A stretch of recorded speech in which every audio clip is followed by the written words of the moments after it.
Heimsóknum hróksins á barnaspítala Hringsins var fagnað á leikstofu spítalans í dag. Hróksmenn hafa mætt þangað vikulega undanfarin 10 ár til að tefla við börnin. Tími ein dýrmætasta gjöfin, segir forstöðukona leikstofunar.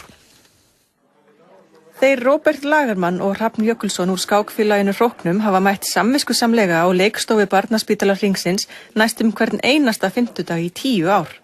Þar hafa þeir telt við börnin og kennt þeim ýmsar kúnstir í skáklistinni. Þetta gefur mikla fjölbreytni. Þetta stokkar upp sjúkrahúslífinu. Þetta ekki bara tölvan, sjónvarpið og leikir. Heldur þarna kemur fólk og að kenna þér eitthvað nýtt og tefla við þig. Skákun aldrei eins. Þannig að þetta mikil fjölbreytni. Hvað skemmtilegt við skák? Það bara rólegt og eitthvað. Þetta svona eins og svolítið heilaleikfimi? Já.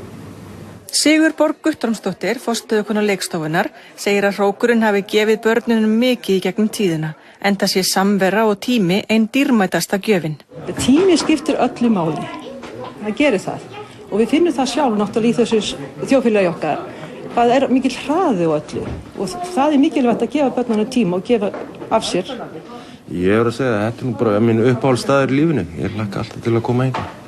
Róbert segist vona að hann hafi fært börnunum eins mikla gleði og þau hafi fært honum í gegnum tíðina. Svo sannarlega þetta gleðistundu fyrir mig. Ég alltaf svo glaður í hjartanu þegar ég labba hér út og hlakka til að koma aftur. Ætlar að koma aftur næstu 10 árin? Já, bara helst næstu 20-30 árin, sko.